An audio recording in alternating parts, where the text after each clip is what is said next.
very much. Thanks for coming, everybody. Pleased to be here today. So, to get started, I thought it'd make a lot of sense for us to kind of go down the line, starting with Becky, and have everybody introduce themselves, maybe give a couple of minutes context around what you're doing in regards to broadcasting in VR. All right. Hey, everyone. I'm Becky. I'm the marketing community manager over at DreamSnail Games, which is a VR game company in New York City. I make a lot of mixed reality content. I live stream on Twitch, and pretty much just make sure that our and other people's VR games get seen in what I think is the best way possible, which is in mixed reality. My name is Cix. I'm the CEO of Liv Inc.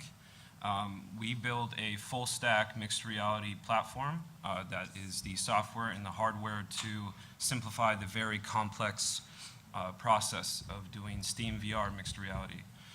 Mixed reality right now is kind of a catch-all term, but basically what it is that we allow people to be super composited into virtual worlds right now with Unity and ultimately Unreal as well.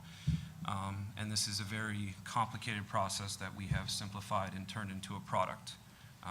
I also helped build the first mixed reality TV show with Upload VR about a year ago. And it's quite interesting how this industry has evolved since then. My name is Liv Ericksson. I'm an engineering team lead at Fidelity, which is an open source social VR world building platform.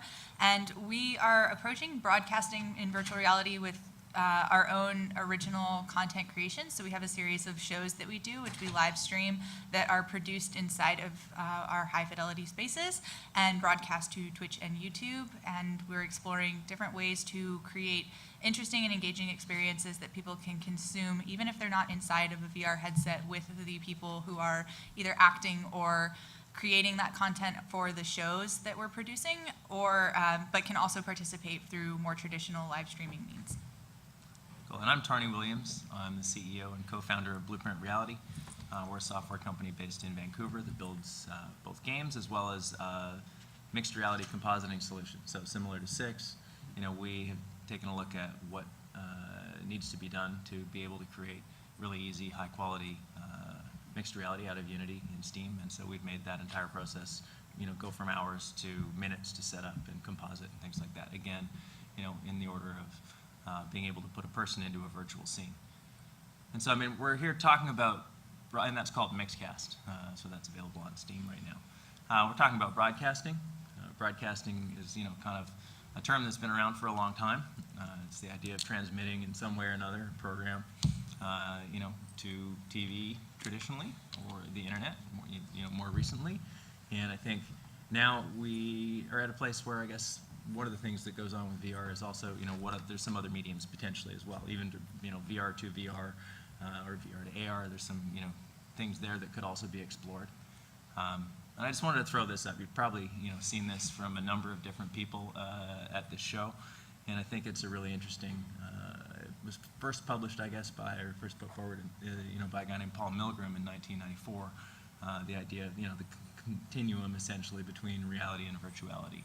And there's a lot of places along that curve to broadcast. So if we went back to the panel, what do you guys see the landscape looking like in regards to what the channels are going to be, where you're going to be broadcasting TV, mobile, direct-to-VR?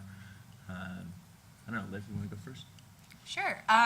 So what we've kind of been looking at and exploring at High Fidelity is creating shows that capture what's happening inside of these social spaces the way that we might see a more traditional streamer do, like video blogging or vlogging about their day or where they're going or their adventures. And we are trying to kind of capture those moments inside of High Fidelity and inside of our VR platform and the experiences to help people who maybe don't have access to a VR headset get a better sense of the communities that are growing inside of these applications, what you can actually do inside of these VR applications, because a lot of the time what we find to be the most delightful or engaging to different audiences who are interested in virtual reality content is just how not like the real world or the physical world it can be. So as I mentioned, we broadcast to Twitch and YouTube for our streaming when we're doing these live shows. And where I kind of see broadcasting going is there's kind of two approaches today. You see the mixed reality composition, so you get a sense of what it's like to be a person in those spaces, and then you get this other approach of not necessarily at this stage replacing traditional animation, but being able to more easily use yourself as kind of a generative force for making virtual worlds and exploring them and engaging with different people and creating content from those interactions very easily and naturally. So I think we'll see both of those continue to grow, especially as more people are given access to the tools to create those types of experiences and stream them themselves. Yeah, that's actually one of the interesting things we're talking about on this panel is having a person within a virtual space versus an avatar, and the psychological connection we have as people seeing a human versus a avatar, and at what distinction and what time are we going to be okay with seeing an avatar representation of ourselves versus a physical representation of ourselves. And I think right now, and a big part why I'm very interested in this industry is the fact that to be able to see a human and how they interact with the virtual space is very important right now, because I think we're in a space where virtual reality is still kind of weird to the majority of the masses. And to be able to see how that interaction is taking place between a human and the virtual environment, I think is important in this evolution towards the digital versions of ourselves. And so in terms of just like generally like live streaming and broadcasting, Twitch and YouTube and these platforms are already so well established, and it's so expensive to do video streaming that it's going to be very hard to build a platform to compete with any of these. So I see that, you know, the majority of this next generation of live streaming is predominantly going to be done through YouTube Live and Twitch and these existing platforms, simply because of the cost of video hosting. The exception to that might be when it's fully virtual, fully 360, and we have a company that's willing to spend a lot of money and to create data storage that can compete with YouTube that barely makes money on YouTube as it is. I do see a place for a Facebook Live as a Yes. as a place to host these videos, especially as they've added the 360-degree live videos recently. I think that'll be interesting to see. I know that I want to try using it for some streams. I haven't yet, but that's my goal when I get back to New York to look into doing that more. And I also think that I do see both what Liv was talking about, avatar-based stream, like live streaming versus human-based live streaming. I think that there is room for both of them, predominantly due to the lack of eyes in human-based live streaming. Just not being able to see half of a human's face really limits your ability to connect with the person, no matter how just emotive they might be. So there's like room for both like the avatar, which is not human, but in some ways you might be able to empathize with them more because they kind of feel sometimes more human than a real human whose face is obscured by like weird tech for half of the show. Yeah, I think as Yeah. the tech evolves, we'll probably see Yeah. that barrier come down, you Yeah. know, in terms of that intrusiveness of the headset. I think it'll be interesting to see. I don't know if you saw the Google Oh, work yeah. with the, you know, the headset kind of semi-transparent and the eye tracking. It's Look creepy, honestly. little creepy. Well, and it kind of brings up the uncanny valley, you know, in that sense of, you know, when you're in an avatar-based situation, and they've done some studies about whether humans can connect emotionally as well to a synthetic avatar as they can to an actual person. And the answer is yes, people can connect as well. But of course, it's a pretty narrow range, and you have to get it right. Pixar's obviously a master at this, and they create great characters who are very believable. But it's pretty easy to step into areas as well where you don't have that, and you can actually get a negative reaction to things. What do you guys think kind of came up in this topic? What do you think about the timeline for when, you know, VR to VR will be a viable broadcast medium? I mean, you know, obviously technology needs to move, but headsets need to get sold. But anybody got a timeline prediction on that? Well, I mean, just in the terms of data, for example, Facebook Live does 720p live streaming, and which is fine when you're in a two-dimensional 16:9.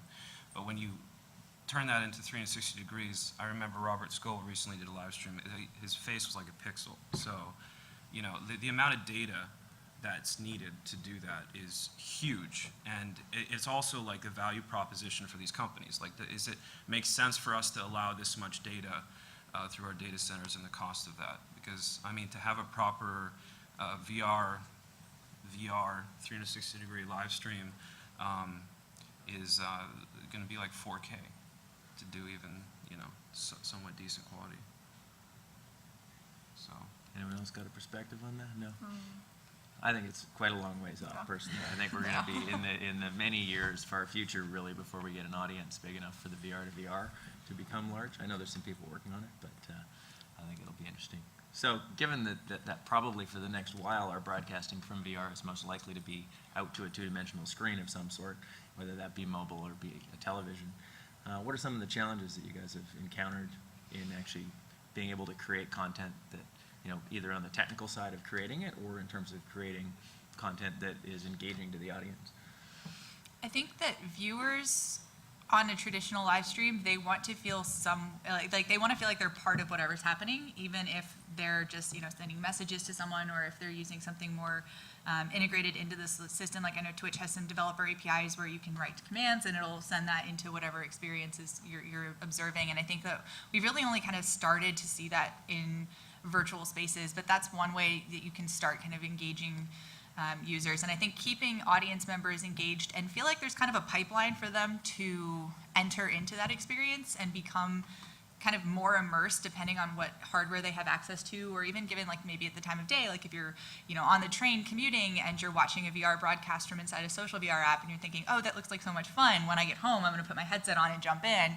You need to create content that is both able to appeal to people who aren't in that space with them, but then also have something for them to do if they do make it into that space. And I think that as a broadcaster, you need to think, how am I going to construct my shows or my experiences around that idea of an audience that could potentially become more and more engaged? And of course, we focus very heavily on social, and I think that plays a big role in how we are constructing the live streaming experiences that we do at High Fidelity. But I think that it probably applies to the other facets of VR broadcasting as well. I'd say space and money are two of the greatest barriers to entry of actually beginning as like a new broadcaster. Like we actually have a Liv Cube in our office, but prior to that, I was just like trying to do like a ton of research online about how the heck to do this. We like painted a wall green. It was a mess, and I'm lucky because I'm in a company where we can like afford to spend money on a fancy camera. We can do all that, but for a new YouTuber or a new streamer, they might not have access to all those resources. So I'd say having spaces that people can go to, like YouTubers and streamers that have like a Liv Cube or have like some sort of broadcasting area where they can utilize it for their own broadcasts and streams, is really important for democratizing the broadcasting process, because it's just really difficult to get all the hardware required for them to even begin doing it. Yeah, it's very expensive. I think that's one of the biggest barriers to entry for sure.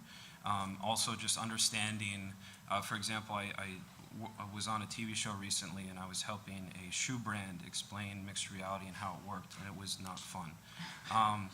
Because what I was doing is I was trying to work with the director, and he didn't understand there's a virtual world being rendered at the same time as this person's in the virtual space.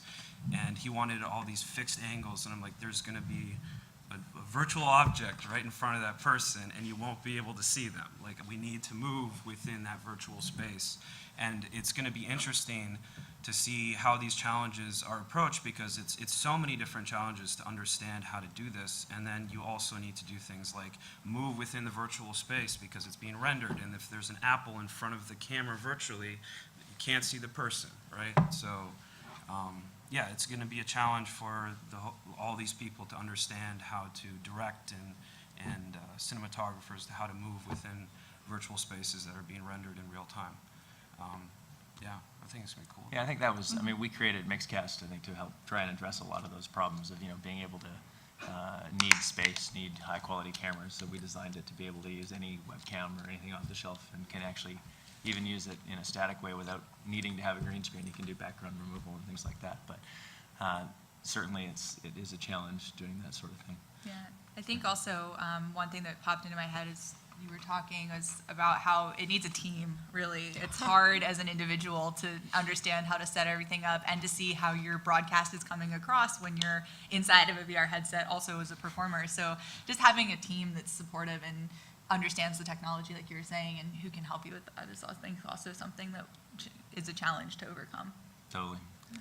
What do you see people doing right now that they shouldn't do? One thing that's been bothering me a little bit that I see some people doing is treating being broadcast with your full body the same as they would if they were sitting in a normal Twitch or other stream.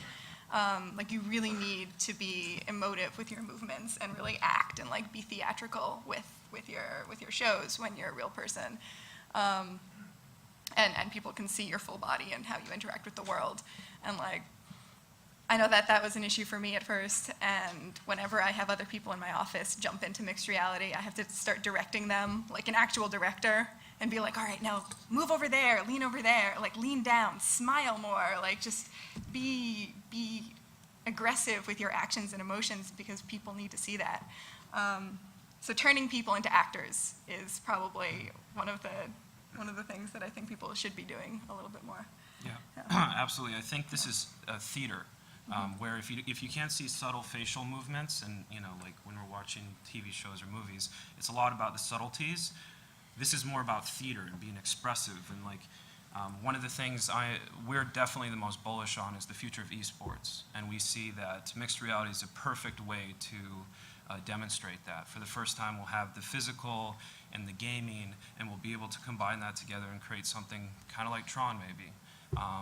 And so that's something I'm super excited about. And so whenever I live stream and I do something like that, I maybe go a little over the top and I put a headset on and I imagine I might actually die in this. Like I kind of put myself into that mindset, like I am this ninja and I'm going to fight for whatever whatever that experience is in. And because the content that we output out of it is much more interesting as if you become the character that you're playing. And I think this is going to be amazing for cosplayers who are going to actually be able to play and record themselves into these games. I think the only thing I'd add is not being aware of where the camera is. Like, are you pointing out like, oh, that thing is so cool? Is it looking at that object? Is it looking at me? And that's where that team comes into play, and or being able to see kind of what the broadcast screen is showing, because that, you don't want to be talking about how amazing something looks if no one else can see it. Yeah, no, with Mixcast, we actually put a screen inside your headset that you can see yourself in because of that reason, because it's pretty hard to figure those things out.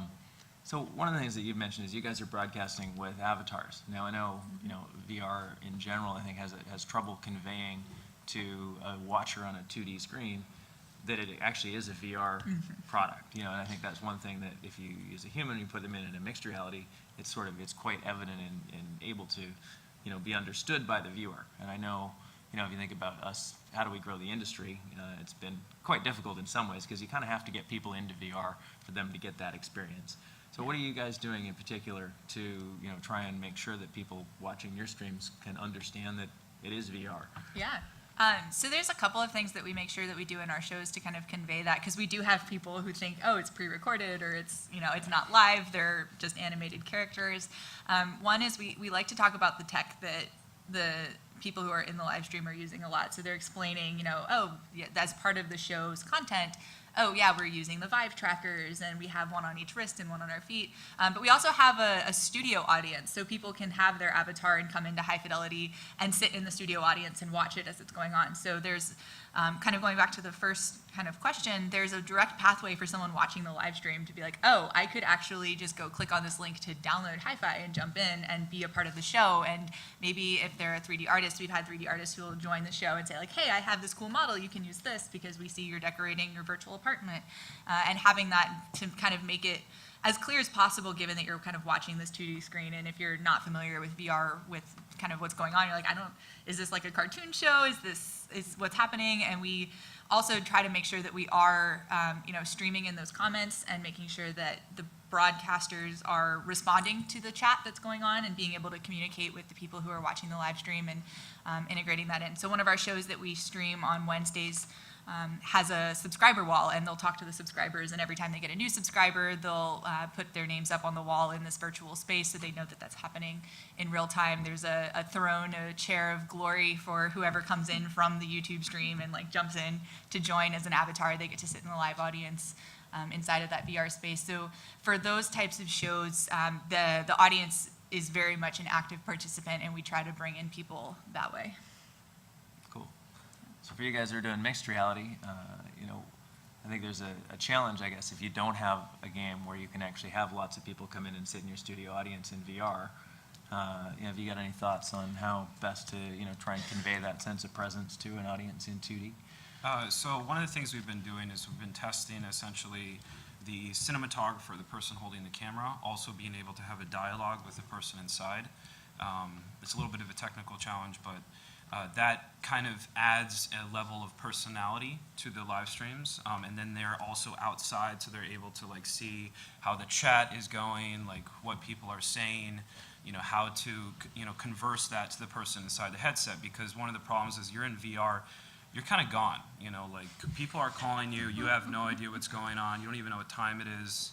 You're kind of gone. So that kind of it's kind of like the tether to the real world. Hey, these people are watching you, and this is cool, but do this, something like that. So that dialogue with the cinematographer and the person inside has been an interesting thing that we've been testing out. And then something I'm pretty excited about is sometime Twitch does things like this where basically you can direct the game to move, and what we can see is something like choose your own adventure, but with a real person. And, go over here, don't, go into that room, let's see what happens. And I think that's going to be interesting, to be able to direct people, and that'll definitely add that live stream element to it, to where we can almost direct people as avatars. Maybe a little weird, but yeah. Yeah, I think it goes back to what, Liv, you were saying before, too, about it being a very team process. So you really need those two people for as long as you can't, see a Twitch chat in VR. Although, for all game developers out there making VR games, you should integrate Twitch chat into your game somehow, if it's possible. Because it really does help if there's only one person around to be able to see the Twitch chat. And just creating a dialogue with the people who are watching, if you're playing, tilt brush, asking, what should I draw? How should I do this? Bringing them into the process of art making or game playing really enhances the experience. Cool. So have you guys seen anything here at Augmented World Expo that is directly applicable to improving what you guys do right now? I just kind of got here. But I think what I find most interesting is the accessories. Because one of the coolest things about it, you see the person within the virtual space, and if they're wearing a virtual glove, to be able to actually see them and how they're creating that content, or they're shooting the gun, whatever. So I see a lot of these accessories being very interesting for our form mixed reality, because it shows the product, how it's used, and how the person is interfacing with it. So if you guys could wave a magic wand and make something better to help you do your jobs better, what would you want? What barrier or challenge would you like to see removed? wireless. Yeah, I'll second that. I rip Wireless. that headset out all the time. Yeah, when I go crazy. Actually, that's one of the challenges we've had too, is just even equipment breakage, because you've got so many cables. We've broken cameras. I know, Becky, you were saying that before. You guys have broken cameras broken too. 3 micro HDMI Yeah. cables. Just unplugging and replugging stuff. The hardware and software itself is so finicky. More stable software, more stable hardware. Cool. So we've got a couple minutes left. Anybody have any questions out in the audience? Well, the first one is up there. What would be an example of a VR to VR broadcast? So I think you mean an example of a particular, somebody who's doing that? I mean, I think VReal is a company that's working on some solutions for that, essentially enabling you to be broadcasting from VR and talking to other people who are also in VR. I don't know if I know of any other particular ones. Anybody else? So the weird thing about using the word VR is that a lot of people associate that with 360 degrees, 360-degree video, and honestly, that's not really the VR we're talking about. We're talking about stereoscopic. And 360 degrees, there are some companies that essentially render a virtual scene, and you can watch Counter-Strike in 360 degrees and stuff. But yeah, there's not really, it's not really there. As you were saying, it's not. It's a good one. Money, how are you making it? Yeah. I think that's going to be an interesting challenge for everybody in the industry at this point in time. I know for us, we obviously are selling tools and games, and so there's that channel. Fundraising is another structure that we're approaching in terms of how to be able to create it. I know from our perspective, we're big believers that there will be a gigantic audience, both on the viewership side as well as on the number of people broadcasting. If you just take a look at even just games alone and the number of people that are currently streaming games out to Twitch. I think the number now is that there's more hours of games played and watched on Twitch in a given month than the amount of hours watched in total between Amazon, Hulu, and Netflix. Wow. So that's a pretty crazy statistic, right? And so that there's that much interest in it. And as VR continues to grow as a gaming medium, just that one category alone, the number of people who are streaming and broadcasting other people's games is going to balloon from there. I don't know, anybody else want to comment on that particular question? Well, so we sell a product that's profitable, and we're planning on building a platform around it. So, yeah, we have decent profit margins, and we're in China to try to reduce the cost of it. And we're making a game, so we're not making money yet because the game is still in development, but hopefully we will. Our VR broadcasting is a very wonderful tool we can use to get our name out there.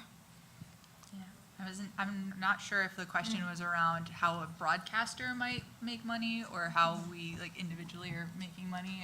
But I think from the broadcasting perspective, there's a lot of opportunity now with a lot of virtual reality experiences that enable creativity to a level that, previously I am not a 3D artist or animator, so it would be very hard for me to do any kind of animated short or take on kind of these adventures until VR, where I can build out the basics of a virtual world and then explore that in an avatar, and suddenly I now have this new creative suite of tools that I can use to generate my own types of animated content. I think that I would imagine we'll probably see a lot more of that. And Mindshow's a pretty good yeah, example of exactly, that type of thing, too. of people jumping in and being able to create entirely new types of entertainment or new ways of creating existing entertainment with new premises and enabling that creativity to a larger audience. Cool. Well, I think we have time for probably this last question, which is, does lighting for mixed reality mess with the tracking? How do you solve it? Also, for multiplayer mixed reality, what are the challenges in achieving it? So yeah, this is a really interesting question because it has to do with the technology you're using. If you're using constellation tracking like the Oculus and Star VR, lighting will mess it up. And so, basically the tracking is, they're essentially just webcams, and they're capturing micro little light diodes on the front of it. So for that it would, but the mixed reality that we're alluding to, the three of us are on the panel are using Vive, which uses infrared, and lighting for that does not conflict with it. And real quick to respond, the multiplayer mixed reality, it's difficult right now because to have a single you have to have a single computer rendering it. There are examples of two people within the Vive space, and that's definitely a huge challenge. This is one of the biggest challenges because then you basically have to have several of these compositing that and going to a server that then you can switch through all those different compositing computers. Yeah, compute power definitely is a compute big power challenge is, for other stuff. is so. yeah, yeah, it's a lot. Cool. Well, thank you, everybody. Thank you very much, panel.